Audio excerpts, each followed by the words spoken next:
Oi, pessoal, tudo bom? Eu sou a professora Cláudia Bica, da Universidade Federal de Ciências da Saúde de Porto Alegre, e queria agradecer o convite, da professora Daniela, da Unifesp, para esse curso de extensão, que é uma honra estar aqui com vocês, e eu vim aqui compartilhar um pouquinho dessa aula chamada Vias de Contaminação e Biossegurança, onde a gente vai apresentar conceitos básicos gerais, e focar um pouquinho no Covid, que é o assunto do momento. Sintam-se à vontade depois para me mandar e-mails, com dúvidas, que eu estou inteiramente à disposição. Então, quando a gente olha uma foto dessas e vê um profissional, nessa situação, porque a aula vai enfocar a contaminação dos profissionais, a gente se depara com, será que alguém da área da saúde não percebe que ela está num ambiente contaminado? Onde a gente usa uma luva para proteção, onde a gente tem que botar uma máscara, um jaleco. Então, quando a gente olha esta imagem, a gente fica se perguntando, como que está a percepção desse profissional frente à contaminação? E a percepção, eu bióloga posso dizer, e assim como outras pessoas também, que a percepção é que nos fez evoluir. A evolução humana dependeu muito da nossa percepção, da nossa adaptação ao meio ambiente. Então, à medida que o homem foi percebendo esse ambiente, percebendo áreas de risco, percebendo áreas de segurança, ele foi se aventurando em diversos ambientes que permitiu a nossa evolução. Então, o ato de perceber o ambiente é algo muito importante, principalmente para os profissionais da área da saúde. E a percepção, ela depende de vários fatores, como a percepção de si mesmo, o quanto eu tenho forças ou o quanto eu tenho estrutura para um determinado evento que eu quero fazer, como que está esse ambiente ao meu redor e que coisas, que artefatos eu vou dispor.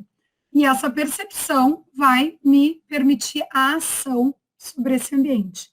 E a gente tem que entender que as pessoas, elas percebem diferente o ambiente, E ela varia muito dos valores e dos nossos aprendizados ao longo da vida. E não quer dizer que uma percepção esteja errada em relação a outra. São momentos diferentes, mas que a gente pode educar as pessoas a perceberem esses locais.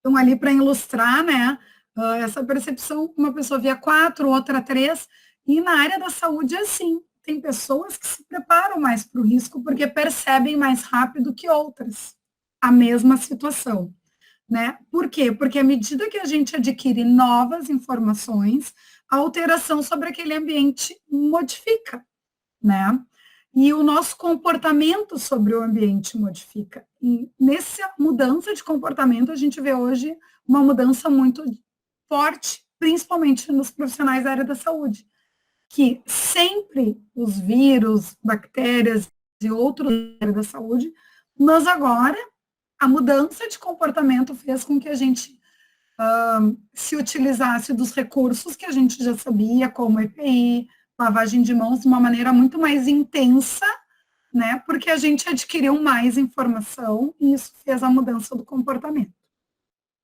E na área da saúde, os riscos, eles não se dão só a nível de riscos biológicos, mas a gente não pode esquecer que outros riscos o profissional da área da saúde está, como riscos físicos, químicos, ergonômicos e de acidentes. Mas nessa aula a gente vai enfocar a parte dos riscos biológicos. E pensando na área da saúde, dos riscos biológicos, a gente tem que lembrar que na área da saúde nunca vai existir risco zero. Nós escolhemos uma profissão que nos expõe, para isso que a gente ganha aquela insalubridade. E quanto maior for a nossa percepção, menor vai ser o nosso risco, porque a gente vai se preparar para este ambiente. Quando a percepção é alta, a gente pode se paramentar e equipar, como essa foto, que muitos profissionais da área da saúde utilizaram ou utilizam ainda esses EPIs na China, por exemplo. Ou, se a nossa percepção for baixa, o nosso risco vai ser alto em relação ao coronavírus, Por quê? Porque quando as pessoas não entendem, elas não conseguem perceber o que está acontecendo ao seu redor. Por isso que é tão importante os profissionais da área da saúde serem exemplos e educarem as pessoas. Esse é o nosso compromisso com a sociedade. Na IDC 32, que é a normativa que estabelece as diretrizes para a saúde e segurança dos profissionais da área da saúde, que ela é de 2005, ela já teve até atualizações.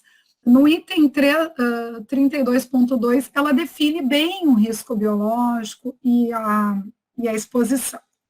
E esses agentes biológicos, né, ela tem um anexo nessa resolução enorme que dá a classe de risco de cada micro-organismo, né, define eles por classes, e a gente pode perceber que os micro-organismos ou os riscos biológicos, eles se dão de vários tipos. Pode ser através de cultura de células, de OGMs, de micro-organismos, de toxinas, de prions, uma infinidade. Existem mais de 60 micro-organismos descritos, né, que transmitem ou que oferecem um risco biológico ao profissional. Só que eles estão no ambiente, né, e para eles nos contaminarem, vai depender da exposição, da infecção e da transmissão que a gente tem. E essa transmissão, infecção, ela se dá por vias de contaminação, que é o objetivo da aula. E as vias de contaminação, elas são cutânea, pela pele, ou por perfurar a pele via percutânea, respiratória, conjuntiva ou oral. Porque os micro-organismos, eles estão no ambiente, mas para eles entrarem no nosso corpo, eles vão precisar de um meio, de uma via, né, que essa figura ilustra bem. As vias de contaminação, elas vão se dar a partir que a gente respire, por exemplo, por gotículas ou aerossóis. As gotículas e aerossóis, elas podem se dar através de equipamentos que vão transmitir contaminação, como o uso de centrífugas, rotores. Pode ser através de tosse, espirro e fala, através de mordidas e arranhões de animais, de pérfuros cortantes, da ingesta de alimentos contaminados, né? Ou até da manipulação de áreas, né? Como a nossa conjuntiva através de lente ou a mão suja no olho. A via oral, por exemplo, é relatado frequente desde 1999 pelo Ministério da Saúde, a salmonela, que é uma das principais bactérias, né, da contaminação dos nossos alimentos. Como que a gente adquire isso, né? Na ingesta de ovo, por exemplo, e coisas assim. A via percutânea, que até o momento é a que mais preocupava os profissionais da área da saúde na questão dos acidentes com pérfuros cortantes, como agulhas, lancetas, escalpes, bisturis, e é onde a gente tem o maior número de dados de contaminação dos profissionais, né, sendo a equipe médica, de laboratório, enfermagem, os dentistas, farmacêuticos, bioquímicos, auxiliares e técnicos, os principais acometidos pelos acidentes, porque eles estão, né, em contato direto com os pérfuros cortantes que facilitam o acidente. Mas, quando a gente pensa nessa via percutânea dos acidentes, a gente tem que lembrar que os principais agentes contaminantes é hepatite B, hepatite C e HIV. Representam 99% dos riscos dos casos. Mas a gente tem que lembrar que a hepatite C, apesar de ter um alto risco de contaminação, a gente tem a vacina que os profissionais da área da saúde têm, né? A hepatite C vem em segundo lugar no risco de exposição, mas a gente tem tratamento. E o HIV, que é o menor risco de exposição com sangue, esses dados aqui são referentes a sangue, essa via de contaminação ela é bem baixa, mas o risco não é zero. E a via tomou conta, né, da preocupação e das noites em claros da maioria dos profissionais da área da saúde nesse momento de contaminação, é a via respiratória. Respirar, e nesse processo a gente pode estar inoculando micro-organismos, seja ele dos mais diversos tipos. Na via respiratória, a gente divide as vias de contaminação por gotículas. Toda vez que a gente fala gotículas, a gente está falando de partículas maiores que 5 micras, né? Ou seja, é uma gota. Quando a gente fala em aerossóis, são gotículas muito pequenas, assim, muito microscópicas, que estão dispersas no ar. Elas podem ficar horas no ar, né? E elas são menor que 5 micras. Então, o que difere, além do tamanho, é a distância que eu posso me contaminar de alguém e quanto tempo essas partículas ficam no ar. Por exemplo, se eu entrar no elevador, se o meu vizinho entrou, ele tossiu, espirrou, falou muito alto e ele emitiu gotículas e aerossóis, os aerossóis vão ficar em suspensão no ar. Quando eu entrar ali, aquilo está no ar. Então, mesmo que naquele momento do elevador eu não esteja com ninguém no elevador, eu posso estar me contaminando, porque os micro-organismos podem ficar em suspensão no ar. A gente tem que lembrar que não é só o coronavírus nesse momento, né? Mas a gente tem muitas pessoas com tuberculose, que é algo bem frequente, né, de risco na área da saúde em relação à via respiratória. A via respiratória também pode se dar contaminação por contato, por fomites, onde eu toco numa superfície e levo para a boca, para a mão, e essas partículas fazem movimento e a gente respira. Então, via respiratória e contato, elas estão muito interligadas. E aqui a gente pode estar falando de rotavírus, aspergilos, Mycobacterium tuberculosis, meningite e o próprio, né, a própria doença do momento, né, causada pelo vírus Covid-19. E aqui a gente vê uma evidência, essa aqui é a revista brasileira de pneumologia, tentei pegar uma publicação nacional para mostrar que isso, de fato, está acontecendo em todos os lugares e no nosso país, onde a gente vê, né, essa alteração bilateral, né, com vidro fosco multifocais, que é a alteração enquanto a gente via as outras, né, outras expressões. E quais são as evidências que esses micro-organismos nos contaminam por essas vias? Então, eu trouxe dados de São Paulo, que eu peguei ontem no Observatório de Saúde, e eles dão dados de 2018, que é onde é um observatório que reúne todas as notificações de acidentes. Então, quando a gente vê acidente com material biológico, que é a exposição a esse material, isso é uma dessas vias. Então, no ano de 2018, São Paulo teve mais de 3 mil casos notificados. Né? Em relação à série histórica de 2007, onde a gente começa a acompanhar de perto a 2018, a gente vê um aumento aqui, né? Mas vejam que a curva está crescendo. Né? Então, os dados, as evidências mostram que esses acidentes com material biológico, esse risco, e muitas vezes do profissional da área da saúde deixando de ser produtivo ou levando para casa, né, esse risco para sua família, ele é grande. Então, a gente teve mais de 38 mil casos notificados. E quando a gente vai ver a principal área ou atividade, né, dos afastamentos de trabalho, o ambiente hospitalar é recorde, ó. A maioria, entre todas as notificações de afastamento, se dá na área da saúde. Então, nós trabalhamos num ambiente de risco. Só em 2018, na cidade, isso aqui é município de São Paulo, foram mais de 7 mil casos. Quando a gente vai ver que tipo de material biológico, lesão mais frequente, onde que ocorreu, é por punctura. 18% dos casos, mas o que a gente tem que lembrar aqui? Entre essas 8 mil notificações, este cenário está prestes a mudar, porque agora vai vir, né, a parte respiratória, que é essa outra via de contaminação, que recentemente tem se apresentado para os profissionais da saúde como a área de maior risco. E do histórico que temos, né, o dedo, então, está entre o principal risco, onde a gente machuca a mão, né? Então, aqui 9 mil casos foram registrados, né, nos membros superiores. E quando a gente vê os agentes causadores dos afastamentos, 14% de todos os afastamentos se dá por um agente biológico. E esse agente vem por uma via de transmissão.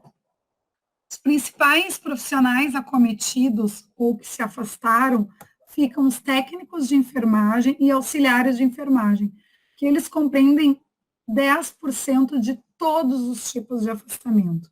Ou seja, a área da saúde, ela está em primeiro lugar em todas as notificações. E vocês, né, estou falando para a maioria das pessoas que está atuando nesse momento ou que vai atuar no mercado próximo, a gente tem, com certeza, né, a força de trabalho se dá neste momento que a gente, olha só, entre 25 anos a 40 anos é a faixa etária dos acidentes. Então, olha atenção, imagina se uma pessoa em plena capacidade produtiva dela, na faixa dos seus 30 anos, 25, 40, adquire, né, uma doença pelo trabalho, disposição ocupacional na área da saúde, ela vai perdurar muito tempo. Por exemplo, com risco de HIV, de hepatite C, porque hepatite B, imagino que todo mundo tenha sido vacinado e responsivo, né, à vacina, porque não são todas as pessoas. E aqui a gente vai entrar, nesse momento, pessoas nessa faixa etária, que eu já estou fora, com esse risco do coronavírus. E o que a gente sabe ou o que a gente não sabe? As sequelas. Porque a doença é muito recente, a gente ainda não tem um tempo de acompanhamento para saber se esse risco biológico, que é este vírus, o quanto ele vai acometer os profissionais da área da saúde.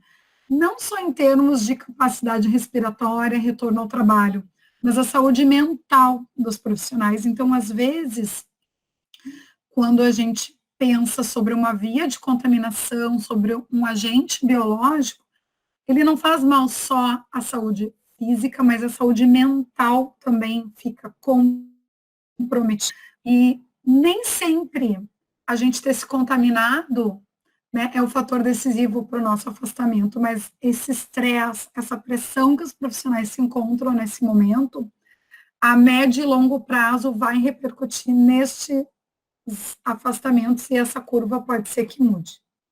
Qual é a principal medida de proteção que nós temos frente a todas as vias de contaminação? É a lavagem de mãos. Prevista na NR sobre o número 32, né, NR 32, no artigo 2.4, que é a medida de proteção, a lavagem de mãos, ela é fundamental. O uso de luvas pelo profissional da área da saúde não substitui a lavagem de mãos, e entre cada procedimento deve-se lavar as mãos constantemente. Inclusive, na norma, obriga todo local da área da saúde a ter uma pia com acionamento automático, com instruções, com sabonete líquido e toalha descartável, que é aquele papel toalha, para todos os profissionais da área da saúde. Então, frente à possibilidade de exposição do agente biológico. Então, a principal medida de proteção é a lavagem de mãos, e a gente tem assegurado ao profissional da área da saúde que todo lugar tem que ter, né, as condições para ele usar essa medida, que é a lavagem de mãos. Só que a nossa expectativa nem sempre vai de acordo com a realidade, né? Isso aqui são fotos que eu mesma bati de unidades de saúde, que a gente vê que nem sempre, né, são as melhores condições para o profissional trabalhar, mas elas estão ali, para lembrar todo dia que isso é muito importante. Por quê? Porque na mão da gente, ela é um veículo.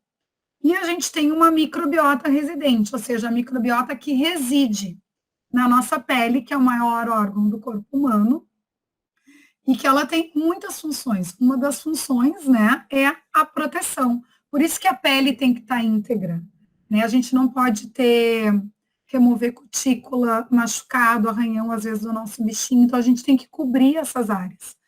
Porque a pele é um veículo de contaminação e a gente também tem uma microbiota residente ali.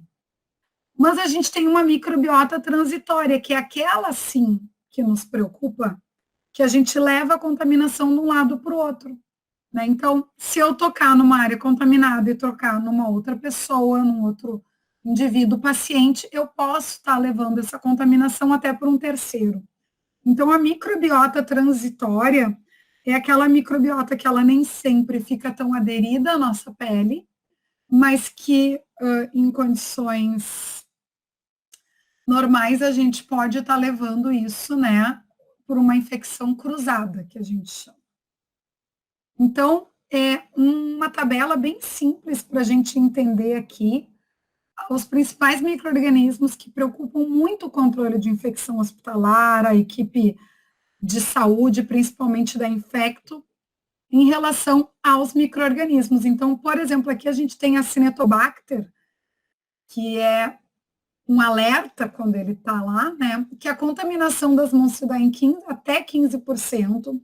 Eles ficam na superfície das mãos mais que horas, e em superfícies de contato, mesa, cadeira, meses. Então, olha como é importante a higienização das mãos, a asepsia dos ambientes, para a gente não ficar transportando essa microbiota transitória.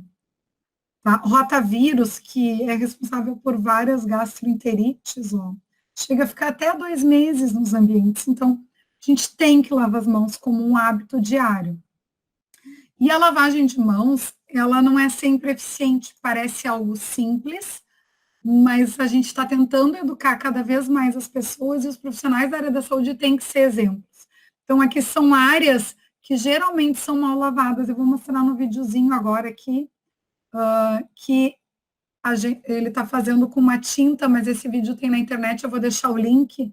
Né? Então, geralmente a gente lava palma a palma. Aqui no sul, às vezes a água é fria, né? As pessoas não lavam também as mãos. Então, é muito importante lavar o dorso das mãos. Olha a ponta das unhas como ficou mal lavada. Então, fazer esse movimento, né? Para lavar, limpas interdigitais. Os polegares também são sempre esquecidos, né? E agora, então, ele vai finalizar rapidamente a ponta das unhas e o punho. Por isso que a gente não deve ter adereços, né? Nada nas mãos. E esse é um hábito que a gente aprende desde criança. Então, é um hábito que deve ser ensinado às crianças sempre, porque a prática de lavagem de mãos, ela é uma das mais efetivas. Desde lá, Semmelweis, quando ele comprova, né, através da redução da febre puerperal, né, a importância da lavagem de mãos. E se a gente aprender esse hábito de uma maneira correta, ele sempre vai fazer parte da nossa vida, não só nesse momento de pandemia, mas em todo momento. E por que isso, essa contaminação cruzada que a gente estava falando, ela é tão importante? Então, esse vídeo aqui, feito de um hospital americano, ele nos mostra que um paciente contaminado, ele pode sim, através do profissional da área da saúde, com contaminação ao COVID, o que a gente viu? Tem um estudo que mostra que uma pessoa, um familiar, contaminou 35 pessoas.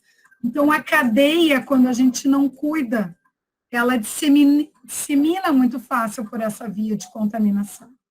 Então, é importante que a gente fique atento às boas práticas,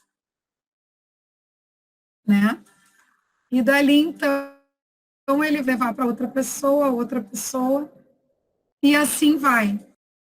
E não só para um paciente acamado, que a imunidade está baixa, né, mas ele já contaminou o outro. Então, às vezes, não tem o meio, a pessoa vai no banheiro, contamina seu colega, vai na sala, contamina o familiar. Então, como é importante,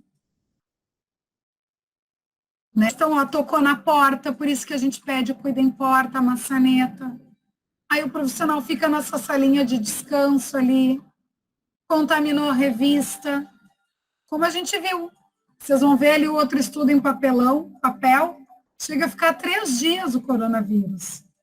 Tá? Esse vídeo, ele é anterior ao Covid.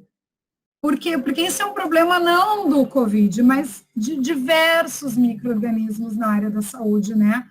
O computador que a gente toca, o celular, o copo, né? Talvez esse profissional nem nem trabalha na assistência direta, mas ele acaba contaminando as pessoas. Os banheiros, então, é um local de muita contaminação. Então, eu toquei aqui, toquei ali, e quantas pessoas vão passar por essa área? Né? Daí vocês imaginem transporte público, locais públicos, locais com muitas pessoas, tá? E daí não acomete só quem está na linha direta, o pessoal da nutrição, da higienização, é uma cadeia, tá? Então, essas evidências são importantes, né, da nossa proteção. Em relação a esse tempo de contaminação, eu trouxe um artigo que foi agora do New England, do dia 16 de abril, que ele mostra que o tempo de decaimento que eles fizeram com o SARS-CoV-2 e o SARS-CoV-1, esse aqui é o COVID-19, né? Que isso aqui é o tempo e até 72 horas a gente vê, né? Viável esses micro-organismos. E ele testaram, então, na forma de aerossóis, né? Aqui superfícies plásticas, papelão, metal. E o que a gente tem muito em casa? O plástico, que é a sacola que vem do mercado, que está contaminada, que a gente bota no carro, depois larga o celular em cima do carro, que a gente larga em cima da pia, depois a gente vai comer e leva a mão para a boca. Então, às vezes, a gente higieniza as mãos, cuida de uma via de transmissão e não cuida da outra de contato. Então, é muito importante a gente avaliar, e aqui está para o tempo de meia-vida viável, as diversas superfícies e os testes que eles fizeram. E um dos principais equipamentos de proteção, então, além da lavagem de mãos, a gente pode utilizar um EPI, que nesse momento se dá pela nossa vestimenta, que não é um EPI, mas é uma vestimenta que está prevista. E vejam aqui, ó, o que está nos jalecos e o que fica na roupa desse estudo que foi feito em 2019, tá? Então, por exemplo, quando a gente usa o nosso jaleco, a gente consegue reter no jaleco até 71% de contaminação para estafilococcus. E na roupa passa bem pouco, até quase 20% ali, entre 10 a 20. Então, para vocês verem como os recursos que a gente tem são importantes e importantes para a gente utilizar bem. Né? E a gente não pode utilizar mal, sair na rua, olhar a loja, né? Ir locais públicos para comer no refeitório, entrar no carro, porque isso é um equipamento. Falando, então, em equipamentos de proteção que estão previstos na norma regulamentadora NR6, né, um deles, principalmente, é a máscara e os respiradores, que é a N95. Está sendo amplamente discutido. E aqui eu trouxe algumas evidências dessa via de contaminação em relação à via respiratória e como que a gente pode se prevenir, tanto profissionais da área da saúde quanto a população em geral. Neste momento, a Anvisa tem orientações, notas técnicas para a nossa proteção dos profissionais da área da saúde. Essa norma técnica, perdão, a nota 4, que já teve 4 atualizações até o momento, né, traz medidas de prevenção e controle, né, para os profissionais da área da saúde utilizar frente à contaminação, né, e essa contaminação se dá pela via respiratória de contato. Então, fala muito da máscara cirúrgica, né? Ou, dependendo do procedimento, da N95 ou FFP2, ou equivalente.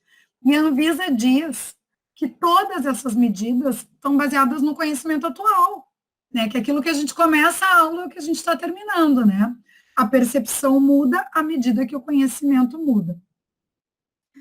E fala também que, mesmo a gente utilizando os EPIs, né, eles são insuficientes, porque até os profissionais da área da saúde estão se contaminando. Então, a gente precisa não apenas usar a máscara, porque é insuficiente, mas adotar outras medidas igualmente relevantes, como a higienização das mãos, que a gente falou, ou na impossibilidade, uma preparação alcoólica, antes e depois. E o que a gente tem que se preocupar é que quando a gente usa máscaras, a gente tem que usar bem, não desperdiçar esse recurso que está sendo tão limitado, sem nunca negligenciar as outras medidas, né? E descartando elas corretamente também. E o uso da máscara, ele tem que ter treinamento, ele não pode ser colocado de qualquer jeito, porque senão a gente perde a eficiência. Então, para a gente ter uma eficácia e reduzir o risco, né, da nossa contaminação, a gente tem que saber usar, remover e descartar, sem nunca esquecer a higienização das mãos. E esse vídeo bem rapidinho aqui, ó, que circulou de um estudo chinês, ele mostra partículas muito pequenas que são disseminadas quando a gente fala. Então, esse momento ele mostra o espirro, olha as partículas, e elas ficam em suspensão. Dentro de cada partícula existem milhões de cópias de carga viral. E aí mostra uma simples conversa entre duas pessoas numa distância curta. Por isso que é tão importante o afastamento, o distanciamento, né, para evitar a contaminação. Por quê? Porque o nosso vírus, vejam ali com todo o cuidado onde está a ponta da seta aqui, ó, ele é muito pequeno. Né? Isso aqui é uma hemácia, para vocês terem uma ideia, uma bactéria. Então, muitas vezes, máscaras são boas para bactérias, são boas para partículas, tá? Poluição, mas para vírus não são todas que seguram. Então, a gente tem que utilizar o EPI e os recursos necessários para fazer a precaução desse risco biológico por essa via de contaminação. E os EPIs, eles podem ser a única proteção quando um profissional da área da saúde precisa trabalhar e não tem nenhum fármaco, nenhuma droga, nem vacina disponível. E o meio de transmissão, ou seja, o modo, ainda não está plenamente estabelecido. O fato é que a diferença entre gotículas e aerossóis, elas estão entrincheiradas, porque muitas vezes a gente produz gotículas, mas tem aerossóis nessa combinação. Se a gente fala mais alto, tem mais intensidade, a gente pode estar promovendo isso. Então, mais partículas vão ficar em suspensão, envolto, né, nessa gotícula, nesse aerossol, ali dentro está o meu vírus. Isso aqui é um estudo um pouquinho mais antigo, né, de abril de 2015, mas já mostra para outros coronavírus, né, como nas gotículas a gente também encontra eles, né, que pode ser um modo de transmissão primária. E não só o coronavírus, mas influenza, adenovírus, outros vírus respiratórios e para algumas bactérias também, né? E a tuberculose é a principal preocupação anterior ao coronavírus por vias respiratórias. E aqui eu trouxe um exemplo de algumas máscaras para vocês verem espectros de proteção e eficiência. Então, a N95 é 95 porque o fabricante garante 95%, né, de retenção dos contaminantes. Lembrando que isso aqui é um tecido filtrante tecnológico, né? E ele vai aqui, ó, ele é bom para bactérias, para pólen, para outras coisas. A máscara cirúrgica também, ela é muito boa, né? Mas quando a gente vai para máscaras de pano, alguns estudos mostram que para vírus ela não tem eficiência nenhuma, né? Elas vão reduzir bactérias, ó, vão reduzir outras coisas. Por quê? Porque o vírus, ele é muito pequeno e vai muito, a máscara de pano, ela é muito usuário dependente. E esse aqui é aquele vídeo que circulou, bem educativo, que mostra esse profissional com um desodorante que simula a força de um aerossol, utilizando uma ação apropriadas, não são EPIs. E ele mostra que passa, né? E quando ele vai fazendo esse teste pela força de dispersão, claro que segura alguma coisa, mas não tudo. E às vezes, e quando ele faz uma máscara EPI, ó, uma cirúrgica, vocês vão ver a próxima, não, mais uma, tá? Ele vai reter, então, panos e tecidos comuns passam. Essa agora aí é uma máscara cirúrgica. Olha como segura o aerossol. Estão vendo? Por isso que a gente tem que saber usar o EPI. E não precisa botar um EPI em cima do outro. Olha ali, ó. Tá?